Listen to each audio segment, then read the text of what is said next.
which one is, we got a lot of planning.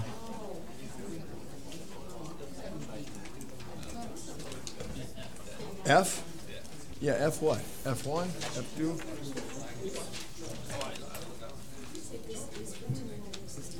Which one? Yeah. Didn't that come in our package?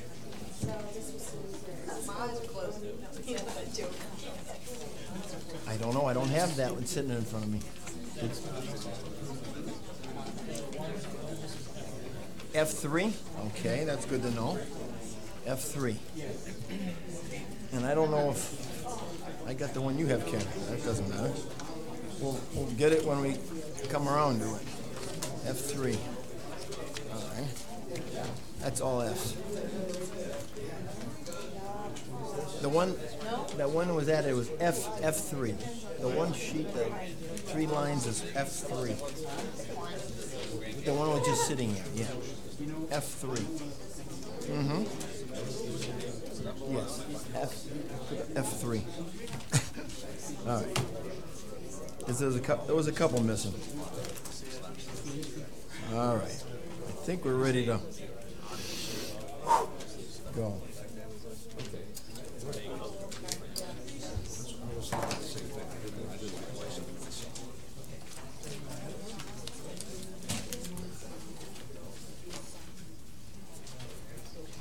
Okay.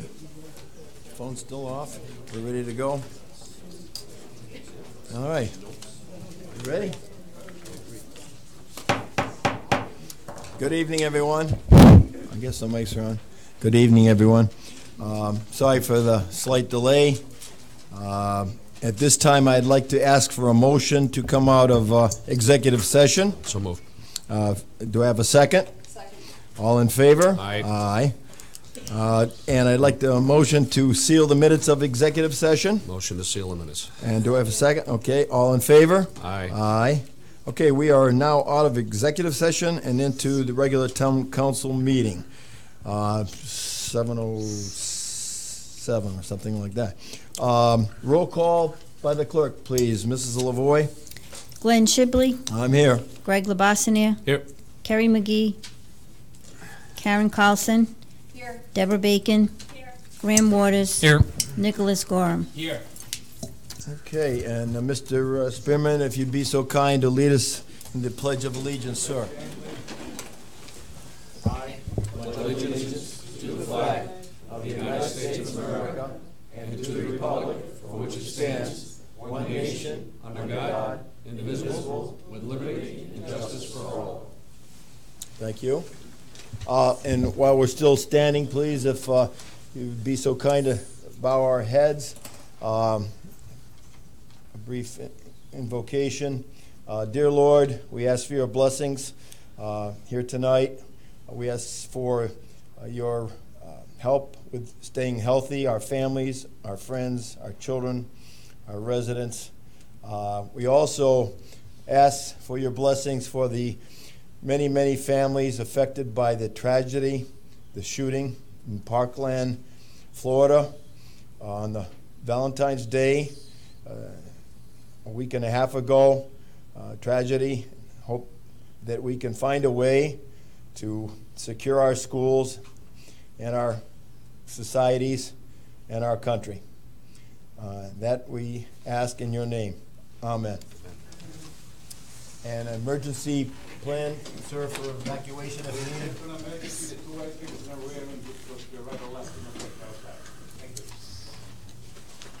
Thank you, Mr. Spearman. Okay, President's comments, just a few tonight. First, I know that we had seen in the Kent County Times, there's a few vacancies on different committees here in the town of Coventry. The town of Coventry is currently accepting applications to fill vacancies on the following boards. This came out of the Times this week. Friends of Human Services, Housing Authority, the Patuxent River Authority, the Planning Commission, Zoning Board of Review, and the Library Board of Trustees. Any interested individuals may secure an application at the Coventry Town Hall or on the town website at www.coventryri.org. Notice was sent out by our Deputy Town Clerk, Ms. Lavoie. Thank you very much for that. Secondly, I think we've received, I believe the entire council, invitation, as we do every year, from the Friendly Sons of St. Patrick to march in their annual parade. Actually, it's the 59th annual parade in honor of St. Patrick on Sunday, March 11th. So that'll be occurring before our next council meeting. The time is 1 p.m. promptly. I know that it's a great occasion. People look forward to seeing our delegation from Coventry as well as West Warwick and other cities and towns.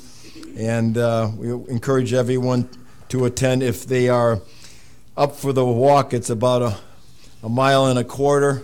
Every year it seems like it gets longer. I think I get older.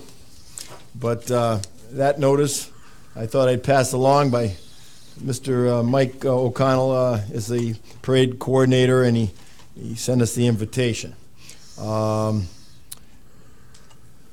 Thirdly, I received a notification that one of our residents in our town, and actually happens to be in District 4, by the name of Sarah Lavoie of Coventry, was picked as two of the two winners in the state of Rhode Island, basically to receive the Prudential Spirit of Community Awards, which was created in 1995, Prudential Financial, in partnership with the National Association of Secondary School Principals. This award is very, very distinguished. It is actually, she's one of two that picked for Rhode Island. They were runners-up, but the two people receiving the awards this year from Rhode Island is the North Kingstown High School student. I believe she's a junior.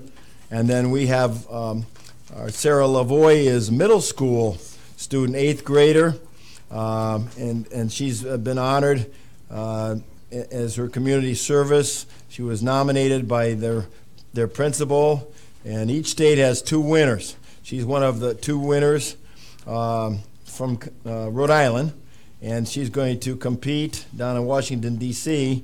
Later on next month. She was picked because of, in the 7th grade, she took a class called Teen Issues, which explored topics such as peer pressure and substance abuse. One of the units was about peer mediation, and after its conclusion, her teacher and the principal and the guidance counselor told her that she had the right personality, was a good listener, and believed that she'd be a good peer mediator. So they put her name in, and actually she was chosen out of many, many thousands. Actually, I guess this entire group was about 29,000 applicants from all across the country. So we wish her the very best. Hope we can get her a commendation coming up in the next meeting or two, and wish her the very, very best. I have not met her, but she lives in Oak Haven, so I, as well as her parents and her school, take a lot of pride in her accomplishments. We don't have enough of that, I think, peer mediation to handle problems within schools. If we had more of that, we might avoid some of the tragedies that are all too common nowadays. So congratulations to Sarah Lavoie from Coventry Middle School, Feinstein Middle School. And lastly, I know that I received, and I believe we all did, the legislative priorities for the Rhode Island League of Cities and Towns 2018, and it's been going like 50 years now, with all of their priorities as far as what we want to have our General Assembly representatives push for to help our cities and towns. It was a pretty complete manual. I just wanted to point out that on the back page, the Executive Board of Directors, they list the president and the vice presidents, and then they list the 15 Executive Board members, of which I just want to make note that our own town manager, Mr. Graham Waters, is one of the 15 Executive Board members of the Rhode Island League of Cities and Towns. So accolades to Mr. Waters, and good luck this coming year, 2018. Again, you make us proud here in Cowdrey. That's quite an honor, and it's a great organization. I know that I've had a lot of dealing with the Rhode Island League of Cities and Towns, and they stay right on top of issues and work with our senators and representatives and our elected executive officers from our state of Rhode Island. So that's it for President's comments. And next on the agenda, we have, all I need is my reading glasses. We have approval of the town council minutes for February 12th meeting. Do I have a motion to approve? So, Did I second? I'll second it. Okay. Any discussion? I have, I think I have maybe two possible corrections needed. Looking at them this weekend, I think one is on page 8, third paragraph down, it mentions, Senator Ruptak has reminded we have only, that we only have to provide updated engineering data like was done for Johnson's Pond, and then he asked for an update in 30 days and said Senator Serpa. I think that should be Representative Serpa is also awaiting the response. So slight typo on that one. Page 8, and this, of course, is the last meeting agenda.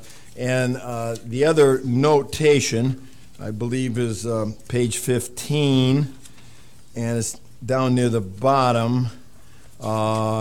It said the second, the last paragraph, motion was made by Vice President LeBossinier and seconded by Councilwoman Carlson to approve the original sewer subcommittee resolution as presented.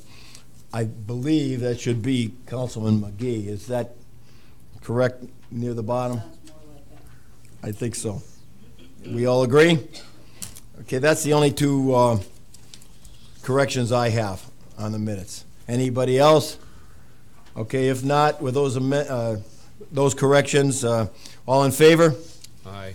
Aye. Okay, minutes approved. Council district updates. Item number 4, I'll start to my far right. Councilwoman Bacon, District 5. Graham, I've been receiving several phone calls from residents on Helen Ave regarding speeding. I was wondering if there's been a traffic study done over in that area, or if it could get on the traffic calming committee's next agenda, because several residents are very concerned with the speeding along Helen Ave, right off Hopkins Hill Road. Okay, I'll look into it. Okay, thank you. Okay, thank you. Mrs. Carlson, District 1. Good evening. Thank you all for coming. It's always good to see everybody. I have a couple of questions, and I wondered if, can I ask Mr. McGee a question? Sure. Mr. Shibley? Sure. Kevin, could you come up, because I have a question for you.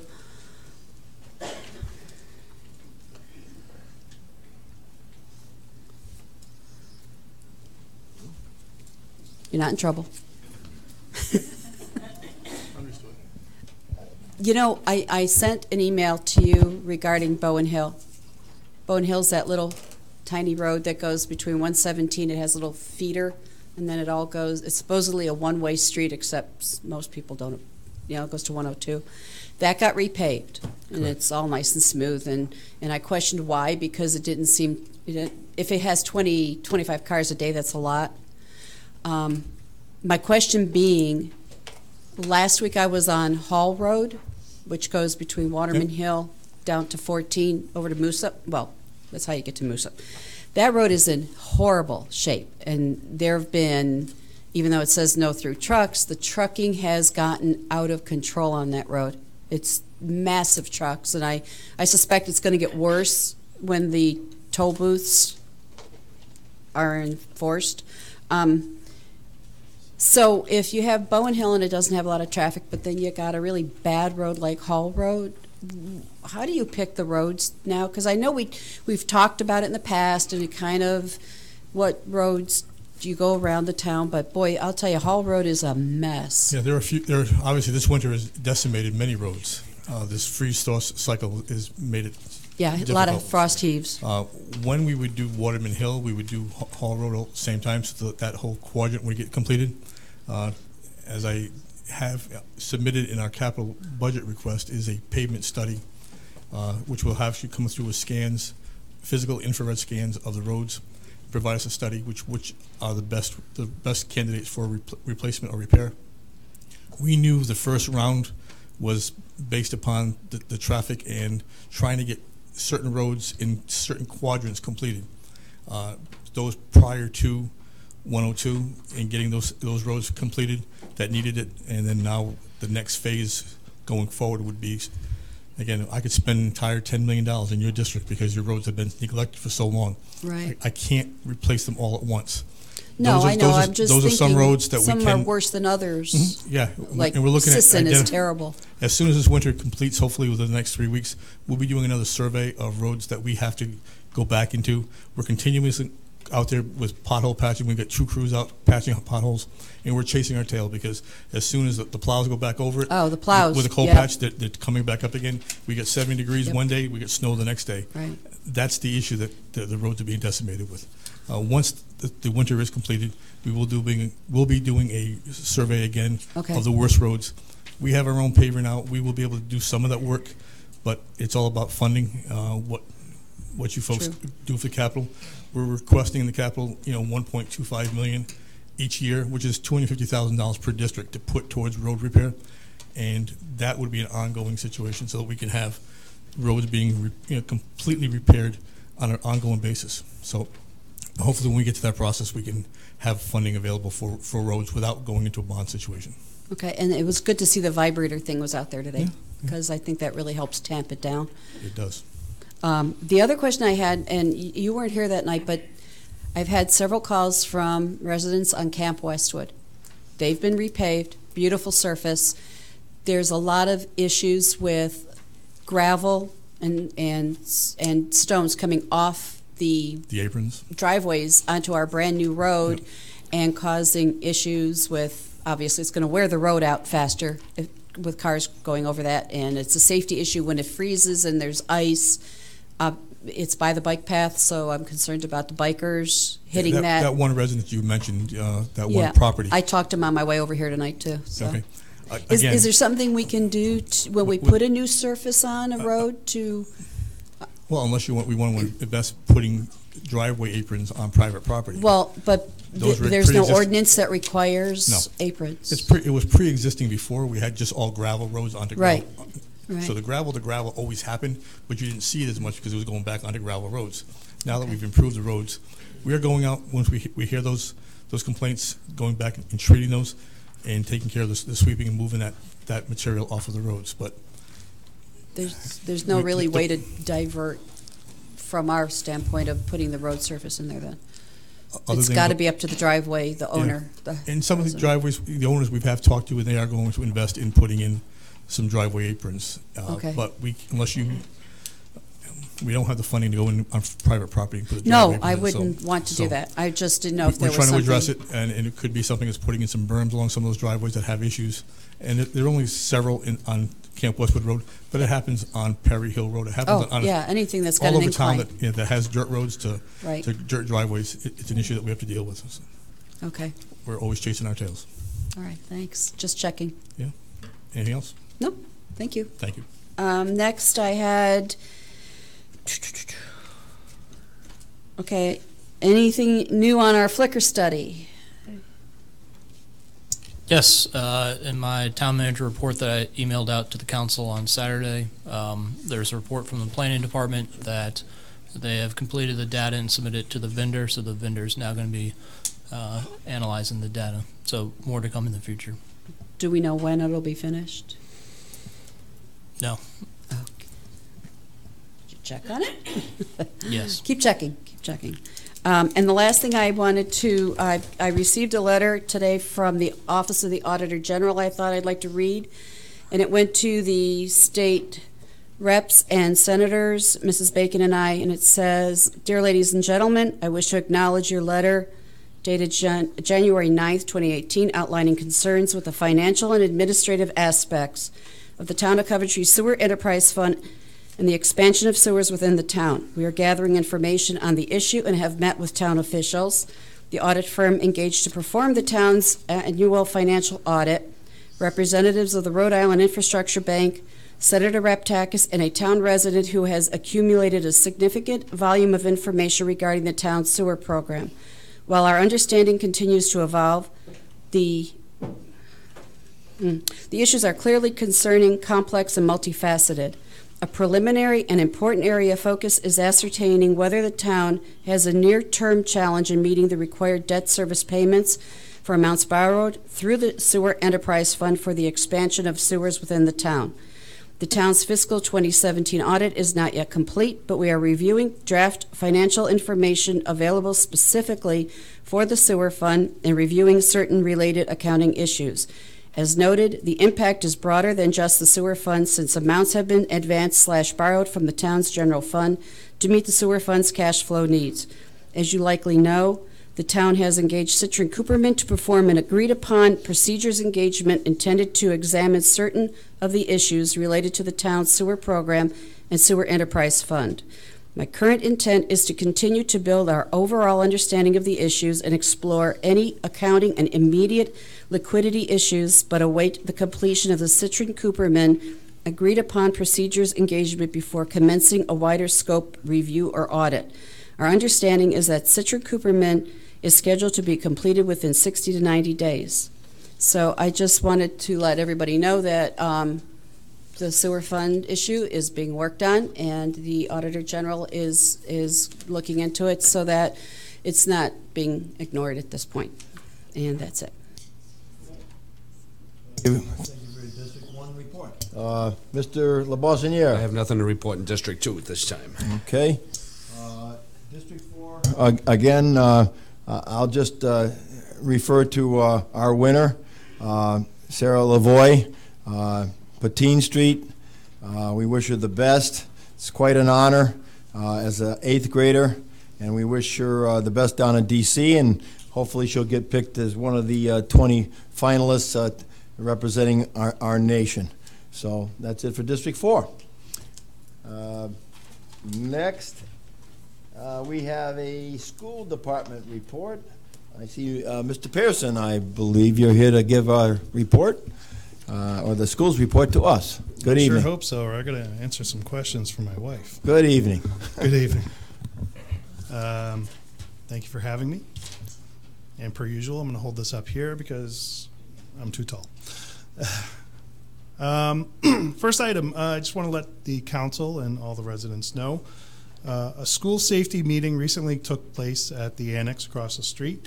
In attendance were representatives from Coventry Police, Coventry Fire, Coventry EMA, the Coventry Public Schools Director of Facilities, the Assistant Superintendent, elementary principals, middle school principals, and representatives from the high school.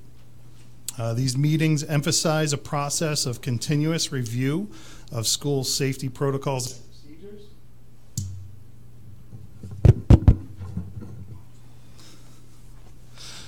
And a major area of focus continues to be communication during and after a crisis.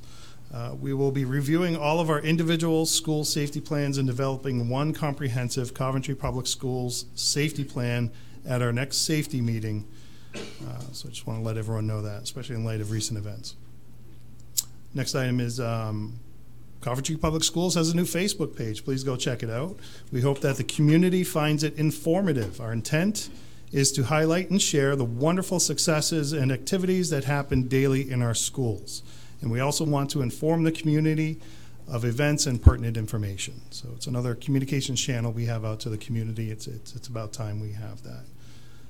Special congratulations to the Alan Sean Feinstein Middle School wrestling team. They were crowned state champions. The Coventry School Committee will be recognizing them at our March 8th school committee meeting. Also, congratulations to the middle school boys and girls basketball teams. Both teams won their divisions and made it to the playoffs.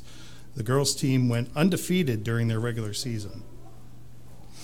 Notice for community is the kindergarten registration has been sent out to families and is posted on our website and on Twitter. We have a Twitter too, apparently. Parents and guardians must register their students at the school where the student will be attending kindergarten. I encourage parents to check out the dates at those two locations. And finally, thank you to the Coventry Police for supporting all of our schools. Each of our schools has an officer identified as a liaison, and each liaison works with our principals and school community in a variety of supportive roles. They've been very helpful at Black Rock School, especially with an issue with the parking situation during drop-off and pickup of students. And that's all I have. Any questions? Well, thank you. Any questions of the council? All right, well, thank you, and again, continue the good work with our schools.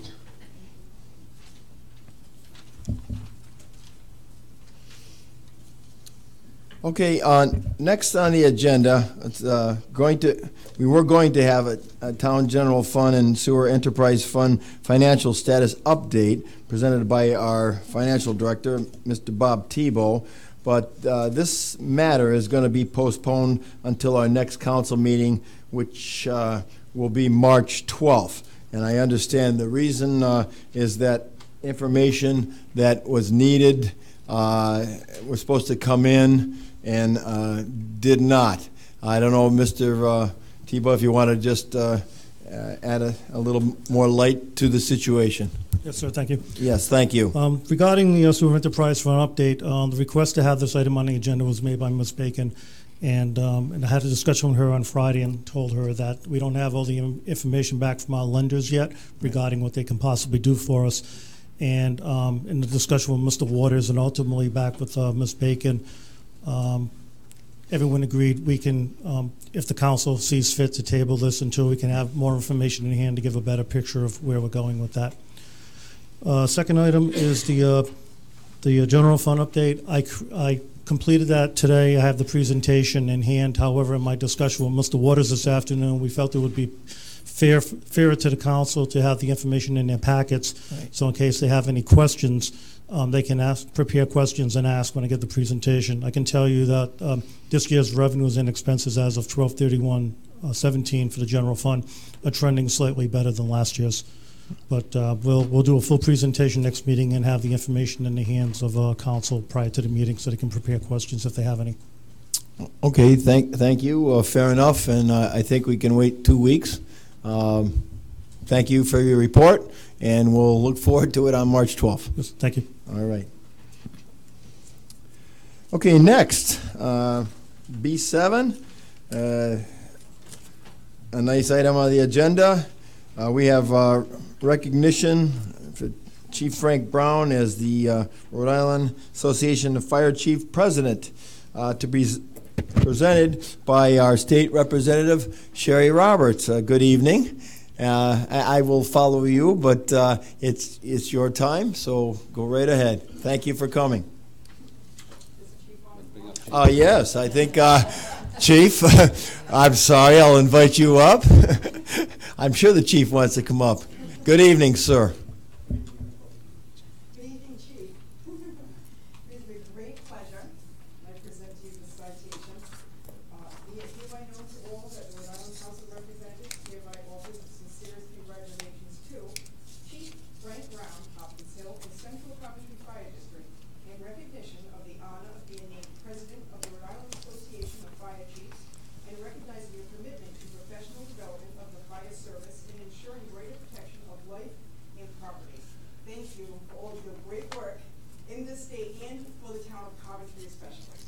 Wonderful job. Thank you.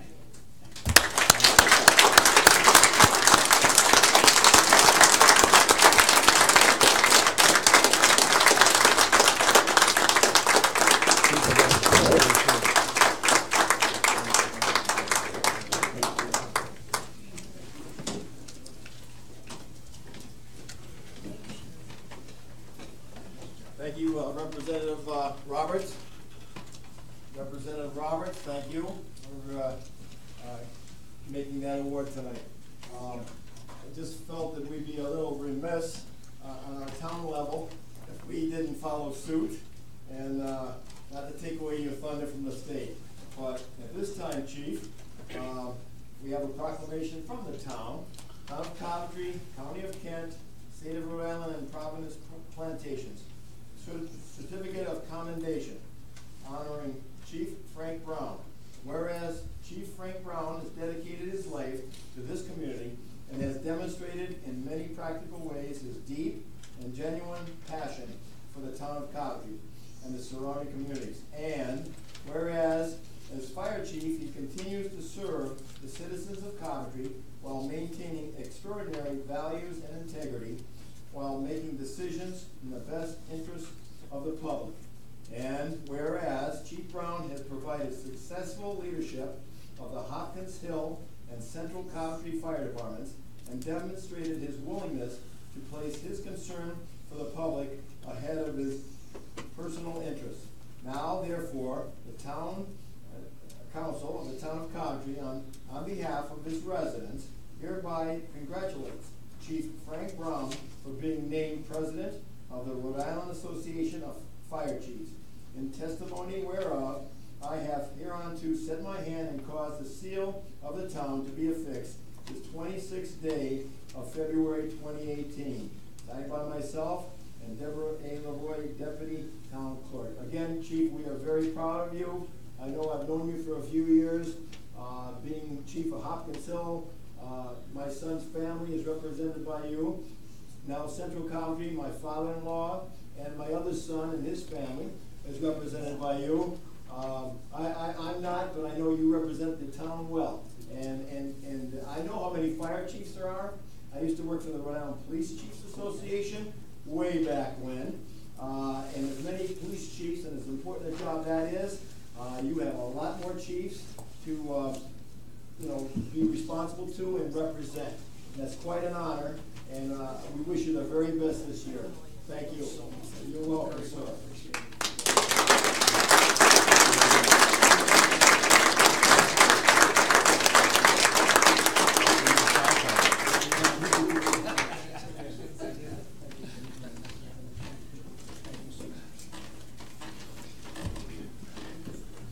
Okay.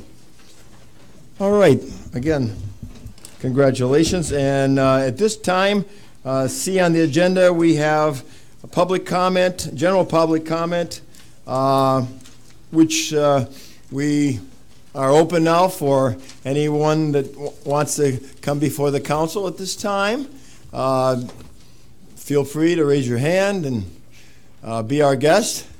Any matter, anyone that wants to make a public comment. Usually we have a few, and I'll ask one more time. And again, don't feel threatened or intimidated, but is there anyone that wants to make a public comment at this time? If not, we will move right along with our next item on the agenda, which is D. I think that's okay. D is D1. We have the tax assessor additions and abatements from September to December 2017. And did we get January as well? I know the agenda says just the 17th. Do we, Mr. Tebow or Monique? Who's coming forward? I know we have it in our package.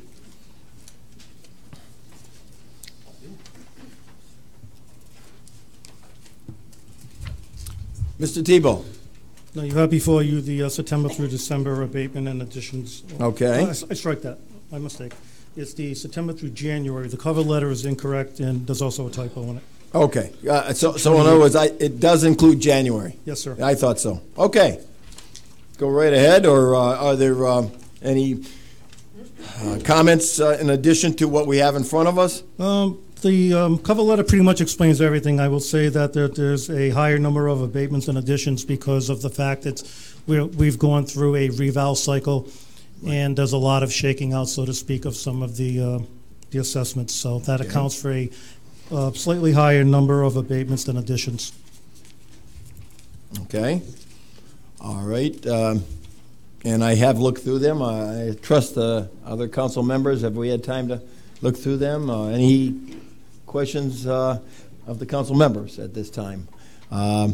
It's always, it's generally more abatements than additions, but that's what we go through, and I know it's accurate. So if there's no questions, then at this time I'll entertain a motion to accept, I guess, the additions and abatements as presented to us. Do I have a motion? Okay, second? Do I have a second? All in favor? Aye. Okay, thank you. Next on the agenda, we have the tax collector relief from collecting taxes, and it's regarding the relief letter. So again, Mr. Tebow, if we could depend on you tonight to explain it. Ms. Hull is here. She'll speak to any questions you have. Oh, okay, I'm sorry. I did call you up initially, but now's the time. So, okay. Basically, I gave a copy of all the ones that I need to ask to be relieved of collecting. It's mostly taxpayers who are deceased. Mm-hmm. Bankruptcies have discharged the taxes. There's nothing I can do. I can't go after them.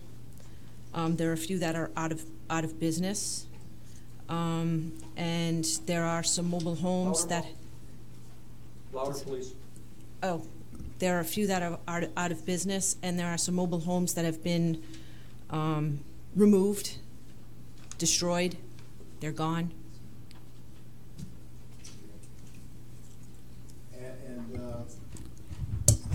I see where the grand total is $72,327.40, right? Yes. Okay.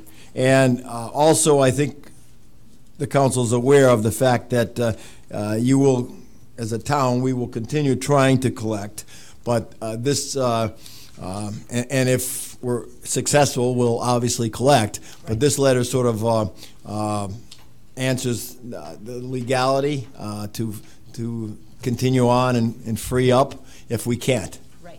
Okay. Any questions of the other council members regarding this amount of money that has not been able to be collected? And if not, I thank you, Mrs. Hull, and do I have a motion to accept? And a motion to approve, motion second? All in favor?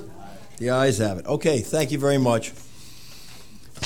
All right, and okay, next on the agenda, we have a general discussion to advertise for the position Tax Assessment Board of Review. That's number 3. Anyone wants to start the discussion or any comments regarding this? I just think that it's a good idea to advertise, and we'll see what applications come in, and this way it opens up the process for all applicants and those interested in filling the spot. I believe, Mr. President, Yes. both this item and the following item Yes. Traditionally have not been advertised, Right. and it's not required under Right. the ordinance, but it's also not required. Okay. So the thought was bring the items before the council to have a discussion to see if everybody's in favor of advertising, such as we do with other boards and commissions, et cetera. Okay, and I agree. I called number 3, but it's also number 4, and it is on both to advertise for the positions and also, besides the Tax Assessment Board of Review, also to advertise the municipal court judge position as well as the probate court judge position. I think, again, we don't have to do it, but I think it doesn't hurt to advertise, and it opens up the process, and we'll just, I know that there is the, Mr. Waters, the advertisement will go out if we approve the advertisement, and then come in through, I believe, our Human Resources Town individual. clerk's office. Yeah, town clerk. Okay, I thought it was, okay, I thought it was going to be the Human Resources person. Okay, so town clerk's office. Is that? We'll just say town hall to cover everybody. Okay, all right. I again, I'm fine with either. Any comments at all? Yes. Where will you be advertising for the positions? The Kent County Daily Times. Okay, how about with the municipal court judge and the probate judge? We'll at be advertising in the, Lawyers Weekly? correct. Okay, how about the As Providence well. Journal? Usually we don't, they're too expensive. Okay, because I know in there it does say Rhode Island judge, not just Coventry. So I just wanted to make sure we have an open pool here. And for the For Tax Assessment Board of Review, are there any qualifications that we're looking for? Are you because I know we got just a little something about the probate and municipal court. How about for this one, the Tax Assessment Board of Review? I don't think we've compiled qualifications for Oh, those okay. positions. Okay, thank you. Okay, all right. Well, I guess we're all in agreement. I don't know if it needs a vote. I just think go ahead and do it. All right, and it's been discussed. Mr. Gorman, is that, or should we vote? We can vote, too. Vote to advertise. On the agenda for consent. Discussion and/or action, but, I vote. okay, Can I I'm just- okay with it, yes. I do have one more question. Sure, go right ahead. Mr. Waters, how long are you going to be advertising for the judge positions, the 2 judge positions?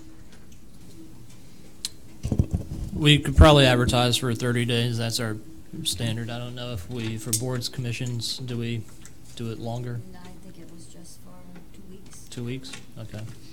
So if the council would like the town to advertise for 30 days or 2 weeks, Do we know what it's going to cost to I'm going to advertise? say. we haven't, no. Well, again, not knowing the cost, I'd say at least advertise for 2 weeks. 2 and weeks, then, okay. depending on if we haven't got applicants in by then you might have to go another 2 weeks. That's usually also Okay. how we work It sounds with the good. others. All right.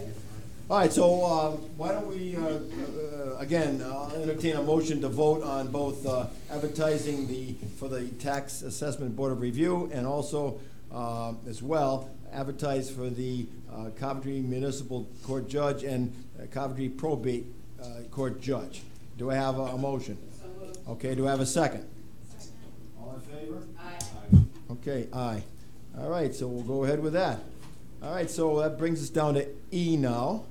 E1. Mr. Waters, you want to start off with this one, or is it?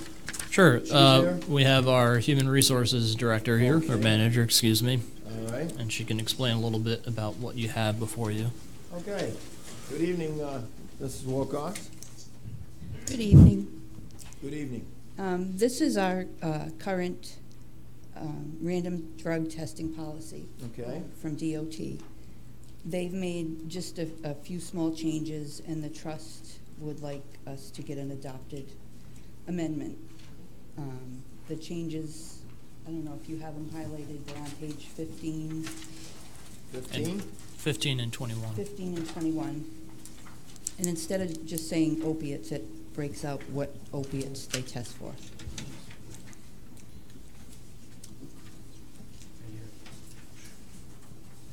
And this is required by the Oh, I see, it's highlighted. Federal Highway Administration, The Department of Transportation. Department of Transportation.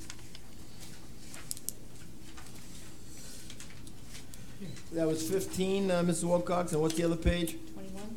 21? Okay. I see both highlighted in yellow. Very good. And obviously, the trust, the Risk Management Trust Association is also, of course, endorsing and supporting this. So we have the resolution in front of us to approve it. Do I have any questions of the council regarding this matter? I think it's, obviously needed and definitely can only help. So I'm in favor of it, as well as I think our entire council. So if there's no other comments, a motion to approve. A second? All in favor? Aye. Aye. The ayes have it. Thank you. All right, next, E2. E2. Okay, appointing one member of the Coventry Land Trust. And we have the candidate, or the individual, Rosemary Carmody, as applied. And do I have a motion to approve? So moved. Do I have a second? Okay, all in favor? Aye. Aye. Is Rosemary here tonight? If you would be so kind then to come forward, I will be more than delighted to swear you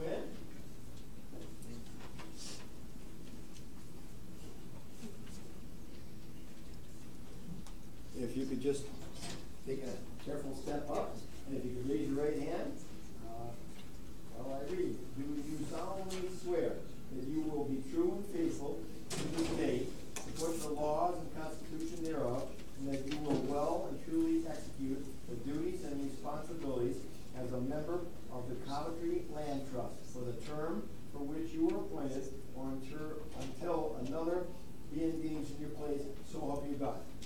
Congratulations. Best of luck. We love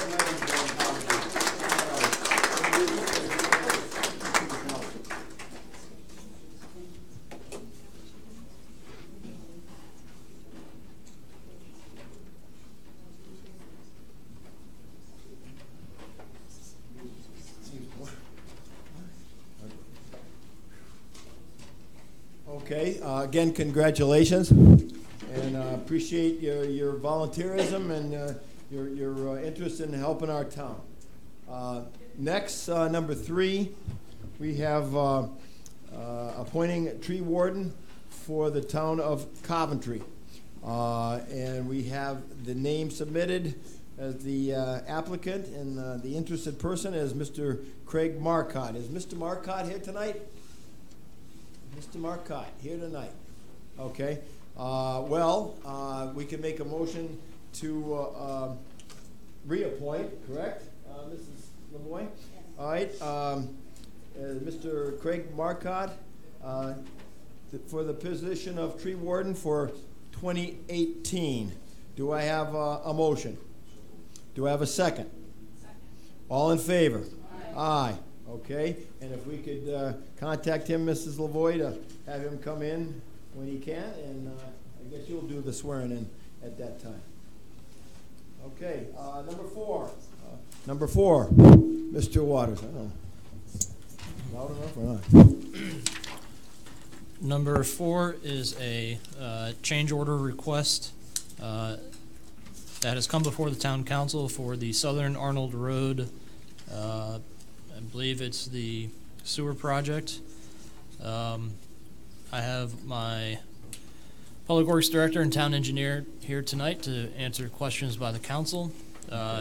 During the construction of the sewer line, if you guys could come up, please.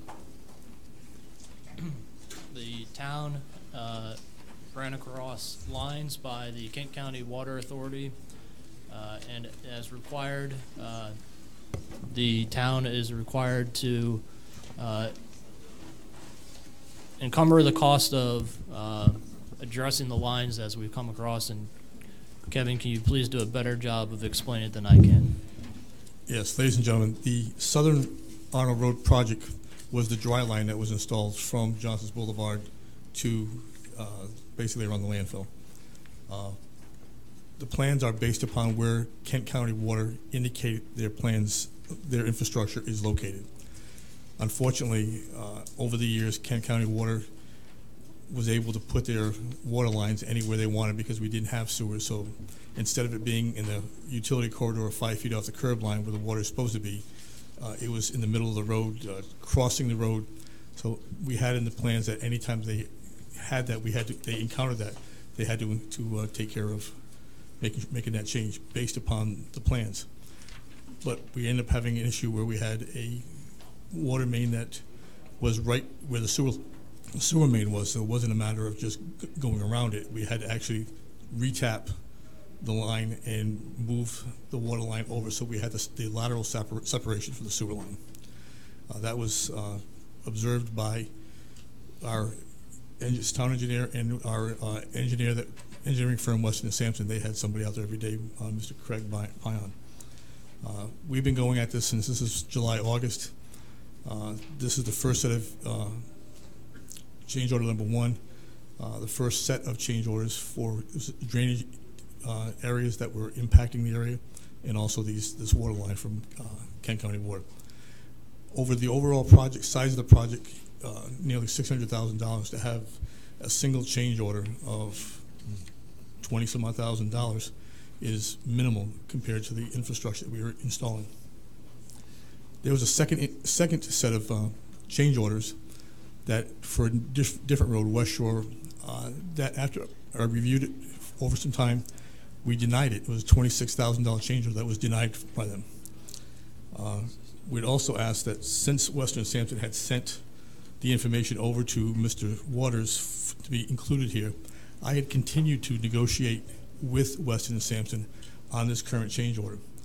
And I'm going to ask that what's before you tonight be amended.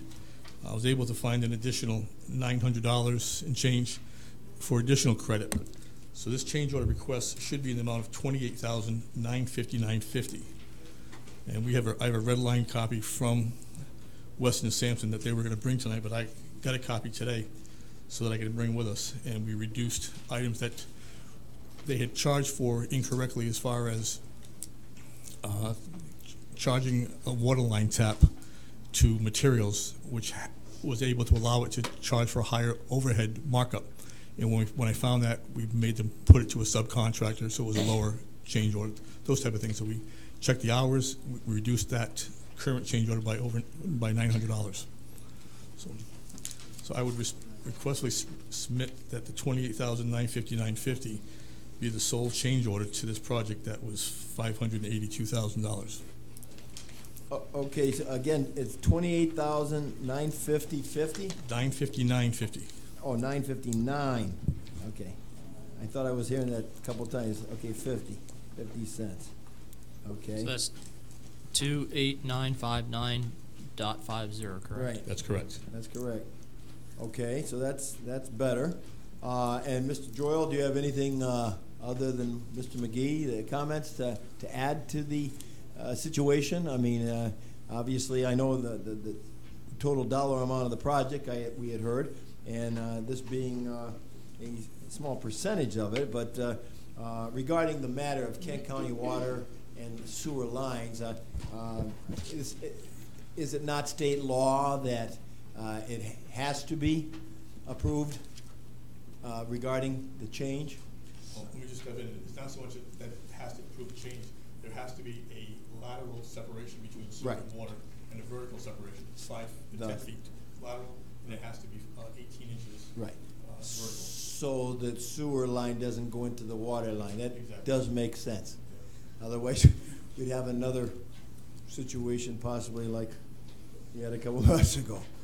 Okay. But we're anything also, else? For the future, we're also working on, Take care of that easy on that left arm.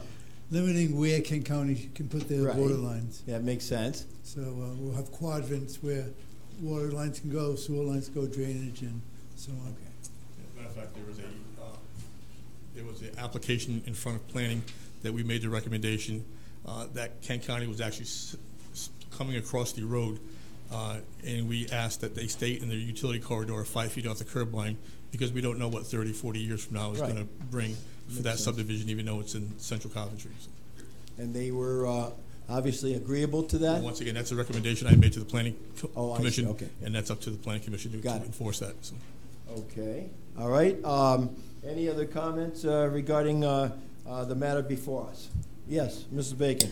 Could you tell me, when was this project completed, the construction?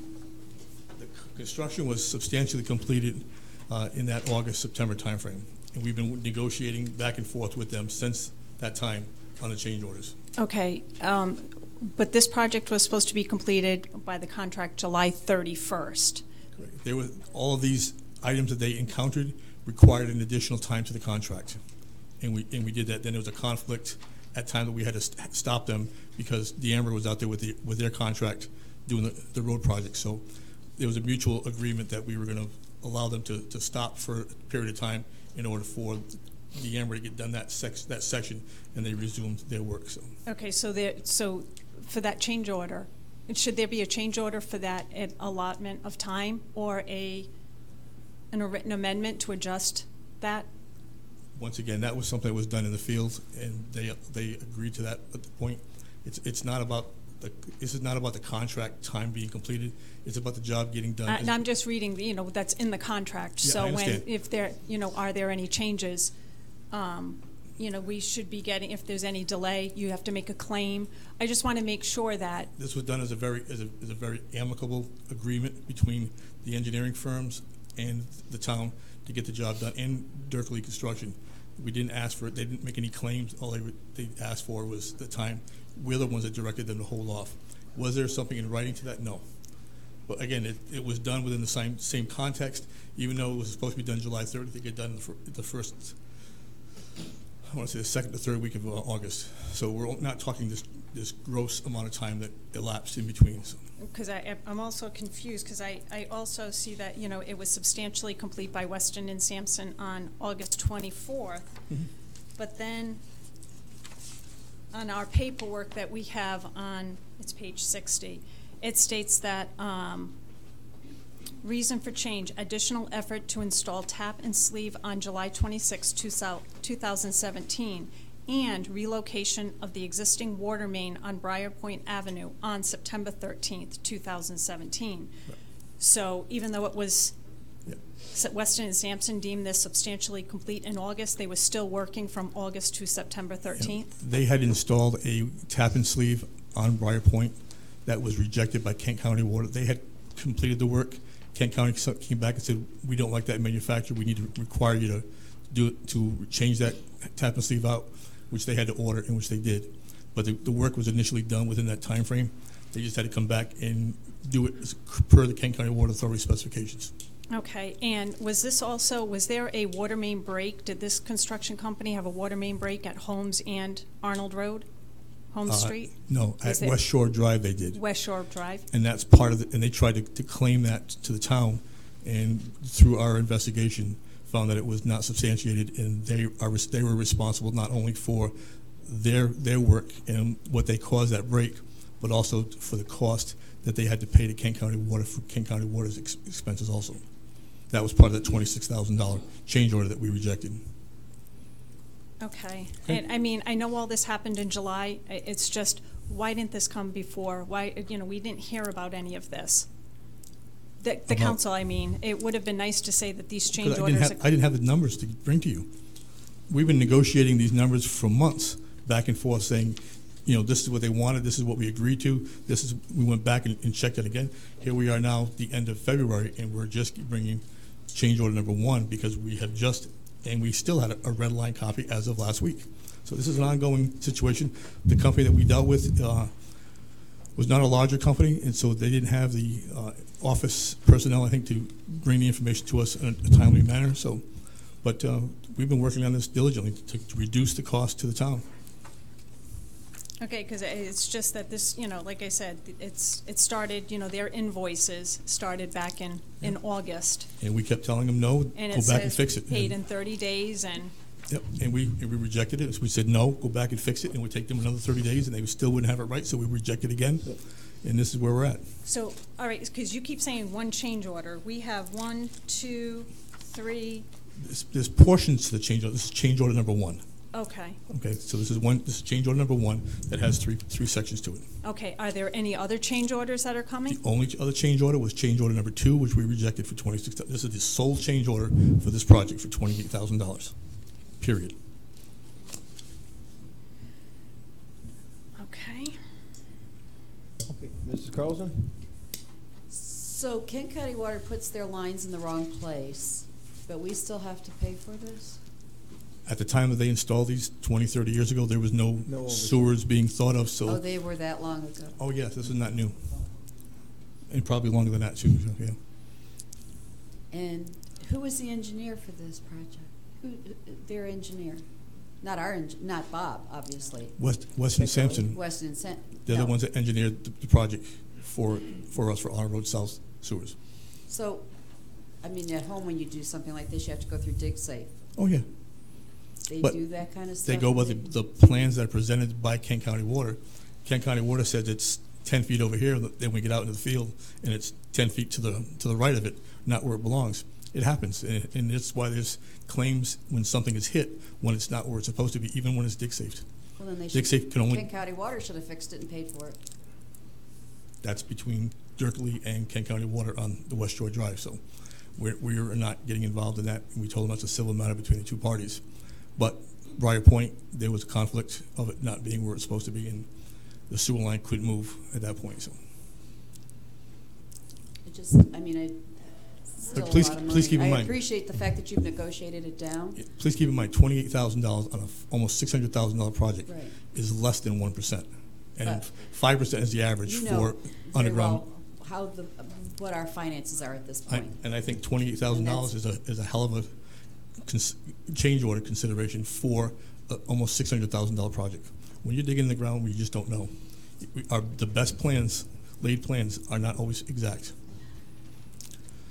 I just think, going forward, because this problem you did encounter back in August, I think it would be best, I'm just one voice up here, but I really would like this to come before council when we start seeing that we're having these construction issues, instead of waiting all of these months. It would be. I agree. If it was a major situation, ma'am, I would certainly agree with it. But we're talking about minor construction. Hitting a water main and then this. We're not being charged for hitting a water main. Oh, I know that, keep but in mind. it would be very helpful to come before council. I mean, it's just, a quick come up here, tell us what's going on, and that we're already going to have a change order in effect, and we're allowing them this much time. I mean, a verbal agreement, the contract was supposed to be done on July 31st, and it looks like it went much longer than that. It's $1,000 a day. So if we were entitled to that $1,000 a day, I just want to make sure that these projects are staying on time. I agree. So, and if there are issues, they really need to start coming forward, not August, and we're at the end of March. That's what the town manager hires us for, and the engineer, to handle the day-to-day operations. And when there's minor changes that need to be done, we do that as we do. When it creates a dollar change, when we have that dollar change, then we bring it to the council. Yeah, once it's solidified and Yeah, determined. once we have a number, I didn't have it. We don't know if there was going to be a charge. Well, Weston and Sampson had the numbers because the bills were sent to Weston, coming to us and letting us know. Since we're paying them, they should be letting us know. Yes. I mean, they had all of this information back in August, and now we're just finding out about it. You're finding out about it. Well, no, it's not true, ma'am. I've known about it, and we've been negotiating it and reviewing this, as I indicated earlier, on a month-to-month basis. Every time they would send a change order in, we look at it, review it, and send it back to them when it wasn't right. So that's why the delay, a month delay at a time. Every time they couldn't get it right, we made them go back, and there was another 30-day delay. It's their money. You would think at 30 days that we're delaying them every time, that it was their money, that they'd get it right, and they just weren't getting it right up until even this last few days. Mr. Waters? I was just going to add, until the staff has reviewed the change orders and feels 100% satisfied with bringing it before the council. It's premature, as we've been talking about with change order number 2, which was rejected by the town. We knew about change order number 2, I don't know how long ago. In August when it happened, they were going to change orders. Again, we were disagreeing with them and rejecting their claim for the change order number 2. So to tell the council prematurely that there's a change order number 2 in place, it sort of gets ahead of the cart before the horse. Okay. I understand. We understand the concern. Right. And in the future, again, if we can avoid confrontation of the sewer lines and the water lines, that's a good thing to do.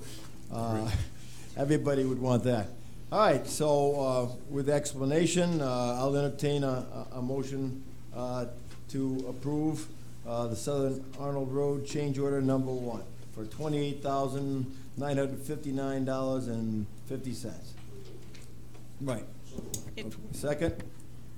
Yeah, go ahead. I just wanted to say, are you still negotiating these numbers? No, it's done. This is the number. Do I have a second? I'll second it. All in favor? Aye. Okay. The ayes have it. All right, F. We're down to F now. Mr. Waters, I know our planning director's been anxiously awaiting. But she's yes, but she's not quite up yet. We're on number E5, Mr. President. Oh, I'm sorry. Geez, yeah, 4 ran into 5. My mistake. We don't have a E5 in front of us, right? That was handed out before the council meeting. I didn't get one, so I did not get one. You held up yours. I never had one. Okay. All right, that's it. I know what I got, and I know what I don't have. So that wasn't in the package. That was handed out tonight. Correct, the town solicitor. He took mine. Stole yours. All right. That explains it. No harm done. Now I've got mine. I'm sorry for the delay. Let's go to E5 now. I can label it, and I'm on the same page as everyone else. Go ahead. Basically, all we're looking to do is add Coventry's name to a law that Gloucester first introduced, and it's basically not issuing any building or demolition permits for mobile homes and anything else that doesn't have their taxes up to date. Right now, we currently do it for new developments. We'll have a rounding slip that comes through, and the tax collector's office has to say if the taxes are paid. We don't do that for mobile homes, and in some circumstances, some mobile homes have been removed. We didn't know it. So the assessments are still in the tax base, which skews the tax rate. Right. And we just want to make it law. We just want to add ourselves. Okay, and correct me if I'm wrong, but was this not one of the issues that you had brought up during our December meeting on the legislative meeting, Yes. that we wanted to pursue this? Yes. And we all thought it was basically a good idea. And Mr. Gorman, I'm sure you've looked all this over and you've blessed it. Well, since I wrote it, yes. The only thing I would add is that there are 2 parks who we asked to cooperate with us, and they did. Okay. And I think the parks agreed to put as a mandatory clause in the lease that they offer to their tenants that if the tenant does not pay these taxes, particularly on the mobile homes or manufactured homes, that is a default on the lease and they're subject to eviction. So the only question I would have is what happens if we get this passed in the General Assembly? Those parks did cooperate with us, and I helped write the leases with them. And there should be no issue, because if they're doing their part and we're doing our part, they should be up to date.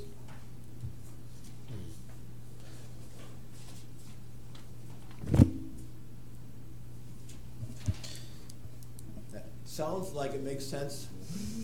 Are we waiting for analyzing that comment?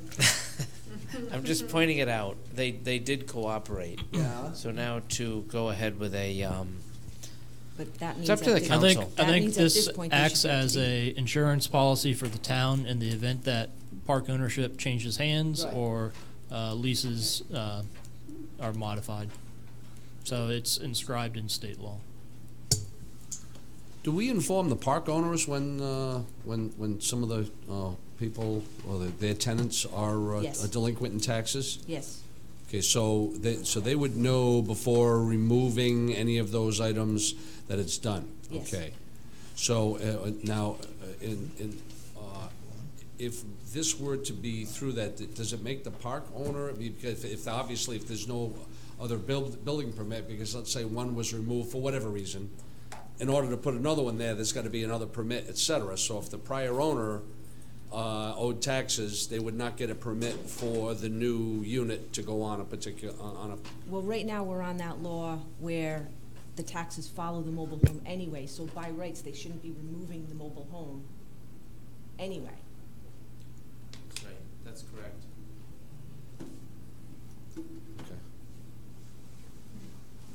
okay. All right, so my thinking is, all right, if it's specifically for a particular unit that's on there, who would be issuing, or who would be requesting a building permit or other types of permits for that particular property? Chances are it would be the mobile home park owner, but it also could be a mobile home that wants to go on and lease that particular piece. Right. But I'm saying if they were there, and let's say they're breaking the lease and by not paying the town taxes, and they so does that in essence make the park owner liable for those taxes? If a person breaks the lease and they owe us taxes, we have a lien on that mobile home. So basically, we would probably say you cannot remove the mobile home. If that person wants to take the mobile home with them, Yeah. they will have to pay the taxes in order to take it with them. If they leave and the mobile home remains there, Yeah. then the next person that purchases the mobile Purchases home it, is that's going a to be lien- that's a lien responsible. on the, Is you going to know, be on the responsible property, for that's it, gonna be yes. responsible If for they it. want to remove it and put a new one, they still have to pay the taxes on that one in Right. order to put a new one. Yes? Monique, how do we know if somebody actually breaks the lease? Right now, I'm depending on John Assalone and Maple Root. Right now, Maple Root and Ramblewood, I send them reports in December, and then I'll send them again in June. And the only one that we're not working with right now is Sherwood Valley. So they send them eviction letters. And then in turn, the people come to me to either make agreements or get current. So I mean, I'm basically depending on the mobile home owners right now. And then Sherwood Valley being a newly formed condo, resident-owned park, they're going to be in a different situation, right? Maple Root is resident-owned as well. Oh, it is?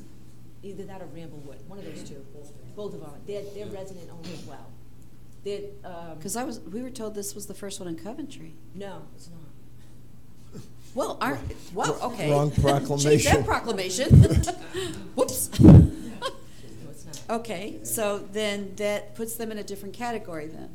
No? Not really, because I think there's an association that runs it. Okay.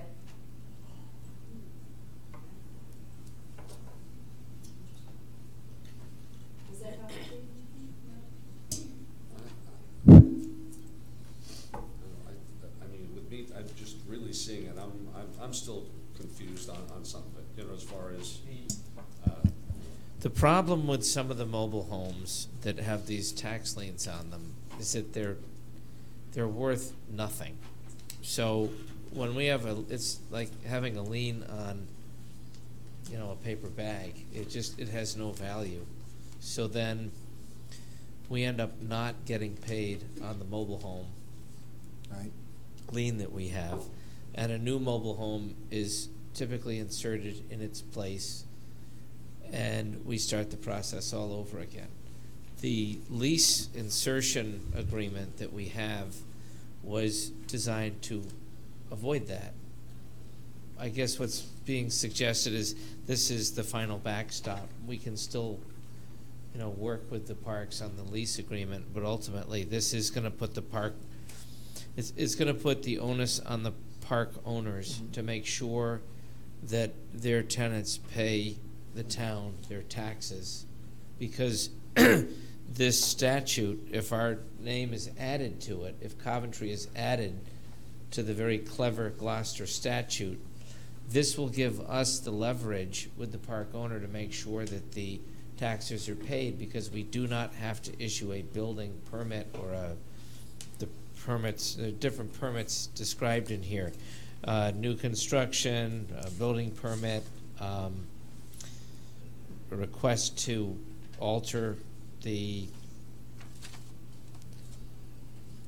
I think it's alteration of an existing structure, for example. All of those things can be denied if there's outstanding taxes. Is it working for Gloucester? Yes. Okay. I'm gonna say. I actually spoke with Jane in Gloucester like last week. Okay, so Yes. it's been. It does help. It does Okay, help. it helps. And how long have they been doing it? Oh, I think since 2013. Okay, so that gives us some idea. The law was amended in 2013 to put this provision in, the special provision for Gloucester. So we are just kind of hitching a ride with Gloucester, Right. adding our name to it. Okay. So, another question. So, moving a manufactured home, making it mobile, is that considered demolition? That's considered removal, so yeah. You can't remove, demolish. Doesn't say remove. I don't think, no. Does it say removal there? Or So- alteration of a mobile home, if you're moving it, Or you're alteration. you're altering it, yeah. I mean, but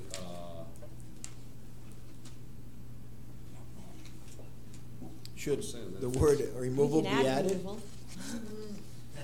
yeah, I mean, it would, Mr. Solicitor, is Yeah, that? we kind can of add make, removal. make sense that removal. Although if we add it, May it I- becomes a new statute. May I put on my legislative hat for just one moment? Please- The please more do. you tinker with a statute, Yeah. what happens? Oh, The not less good. likely you will get passage. Right, exactly. Oh, okay, so this is Just leave it the way it is.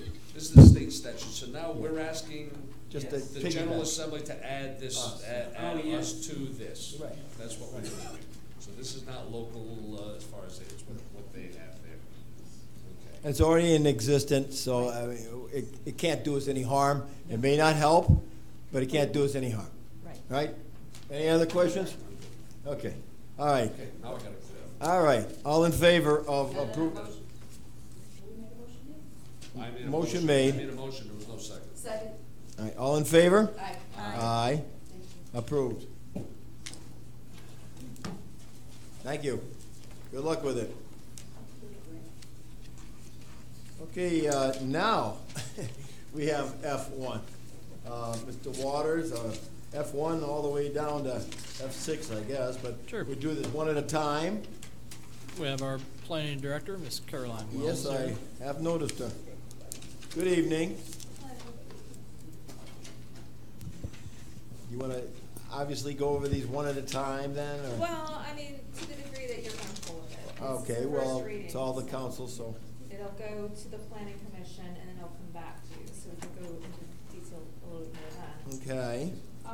So this is a lot of these are in response to things that are happening right now. As you know, we are going through our comprehensive plan process, which will eventually go into a zoning ordinance, probably update or rewrite. So we don't want to take a huge, rewrite right now, but we are tinkering with a few things that have come up. The first and most complicated one of the zoning amendments that we're looking at tonight is Article 9. This is the accessory structures and dwelling units amendment. And what we're doing is trying to get our local ordinance in conformance with state law. So in 2017, there was an amendment to the general provisions, 452437, which sort of redefined all of the uses and zonings that municipalities cannot really change. So it introduced the idea that residents who wanted family members who are over the age of 62 or disabled to live in their homes, they could create a separate unit within the house, and they could sort of do that by right. But from the staff perspective on administering this, that becomes a little difficult because then you're talking about potentially people building out additions or putting in Airbnb units. And so we need to be able to understand what people are doing and keep a track on it. So that's what this amendment does. It would propose 2 additions to Article 9. One would define the structures, which would only be on properties of over 20 acres, and units. And units would be divided into 2, units by right and units by special use permit. So it conforms a lot more closely to state law, still looking at residents 62 and older, still family members. This is a benefit for people who are owners and occupying the units, so you can't have it in a rental. And it has to be within the existing footprint of the building. You can't really pop out an addition and put a walkway between it and call it an accessory unit. That doesn't meet this particular amendment. So, and there's more to it. I don't want to really break it down into minute detail, but things that don't match the by right definition can always apply for a special use permit through the zoning board if they just somehow don't meet one of those criteria and they would still like to be considered. Are there any questions on that? I just, right now, this is all new addition? I mean, we don't have? Pretty much. Okay, Yeah. that's what I was figuring it would be. Yeah. All right, so that's, this one right here, F1, is basically new, and you and others have been working on it. Correct. To present it. Yes. So that it goes to us, planning, and then come back to us. Correct. After, it has to be advertised, or is Yeah, that if- after? When it planning? goes to you the second time, Second that'll be a time. public hearing. Okay, second time around. So Any ju- other questions on F1? Mr. President, Yes. just for the record, this is not a first reading. This is just for discussion. Right. I don't know, did I say first reading? I'm sorry. Well, I might have said it. No, yeah. Sorry. No, it's not. Discussion, okay, any other discussion on F1? I just have one. Okay. On letter I, it says, upon termination of an AFDU, the owner and principal resident shall have 90 days within which to make any necessary physical alteration to convert the AFDU back into living space for the principal residence and eliminate its ability to be used as a dwelling unit. So if they had put in, say, a private bathroom and a full kitchen, a kitchen, Right. they have to demolish all of that? That is, that's, according to this ordinance, yes, they have 90 days to convert Is it that back. state law or is this No, our I think ordinance? that's our addition. Okay. Yeah, it's tough. But we can change it. Okay, yeah, because I mean, there are some folks that are looking for homes with in-law capability. So if we have, Right. Right. So what would happen is it's almost like a license that you have while that person's living there. And Okay. when then that person no longer lives there, then that right terminates. Now, the question that you're raising, which I think is legitimate, I mean, I'm not going to argue it, Yeah. is that does the property stay the way it is, or does it reconvert back into its original use? That's up for discussion. Okay. All right. Yeah, because I'm just trying to figure out what is state law and what That is is not state law. This is not state law. Okay. Would it be something that they could think about a grandfather clause, or what has been, is, and, what? There could be something that's an interim so that we as staff know, 'cause Right. they're going to have to come to us every year and say, yep, grandma's still living, she's Yeah. still in there. And so when that moment is no longer the case, maybe there's some intermediary where they say, well, we're not renting it, they can swear that they're not using it for illegal Okay. purposes. But they may want to keep the So that's coming second attractions. kitchen as a bar kitchen, who knows? Okay. Okay, yeah, because all of a sudden you have a Right. child that comes back from college and is trying to find a job and paying off student loans. Right. So I just want to make sure that if they spend I all that understand. money to do that and ripping it out, that's just harsh. Yeah, especially in 90 days. I agree. Yeah. Okay. Okay. And so all this is new that you wrote all of this? This is all new? Yeah, Brian Wagner in office. Okay. Yes. Okay, thank you. Caroline, currently if you have an in-law, and I'm remembering that lady that came to planning, and then she was selling her house. Remember that one? Yeah. She couldn't advertise it as an in-law suite. No, you cannot. And that's kind of what we're trying to avoid. That Right. that some people are getting like bonus units within.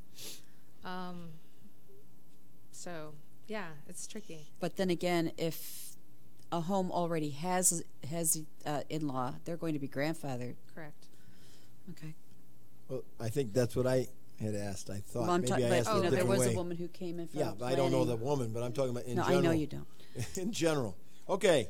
Well, that's F1. F2 we have in front of us. Any comments regarding that one? So this one we actually charge when people ask us for a zoning certificate. Mm-hmm. We charge them $25, but that's Right. actually not based in any written document that we have, unlike every other fee that we charge. So this is really just a bit of housekeeping to keep things consistent. For stenography No, services? you jumped one. So on my agenda, it says zoning certificate. Is that where we're at? Yes, correct. Okay. F2, Article 3, Administration and Enforcement, Section 3130, Filing Fees, Table 3-1, adding zoning certificate as F with a fee of $25 for residential properties and $50 for commercial industrial. Right. That's what I guess I have. Zoning certificate, $25. It's F2. Agenda item F2? Yep. Yes. Okay. All right. And all costs stenography services, it's left blank as what, you don't know the cost, you fill it in as you find out the cost? Yeah, but Okay. do you want to go to number 3? What's that? Do we want to talk about number Well, 3? yeah, that would be following two. Are we all done with F2? Just have one quick Correct, question. On the agenda, it says with fee of $25 for residential properties and $50 for commercial and industrial. Will that be in the table? Our table that we have does not have. It's correct. It doesn't have either one in Oh, the table okay. right now, but we would add it to the table. Oh, okay. I There's just the wanted section to. where it's gonna be Okay. located. Thank you. Yes. Sure. All right. Agenda item then F3, Yep. Article 3, filing fees. Right. So 3 and 4, I just left you with a new handout in front of you, which looks like this and says Article 3. Right.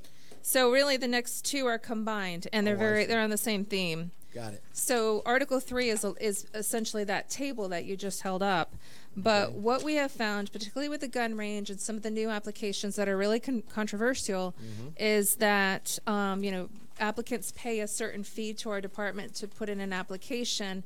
But then we hold a public hearing, we advertise it, then they decide they want to continue it, or their experts aren't ready, or some other thing that happens. And we, the town, and particularly my department, but other departments as well, including police, are saddled with that cost. And so what this does is it builds two aspects around that table. The first one says that the planning and zoning department can go after people for reasonable fees. That's just in terms of processing applications. The second part is the town can recover additional costs due to the applicant's errors or activity that is causing the town to put out money, either for IT hookup at a different location, police detail, fire. All of those have been costs that we've had to bear. So, would this also cover multiple times for advertising? Yes. Okay. Because we certainly have had that add up quickly, and that comes out of the town clerk's budget, which wipes her out pretty or easily. our budget. We advertise for planning and zoning issues. Okay. We just advertise for the ordinance. Okay. Okay. Thank you. Yeah. Right. Any questions on that?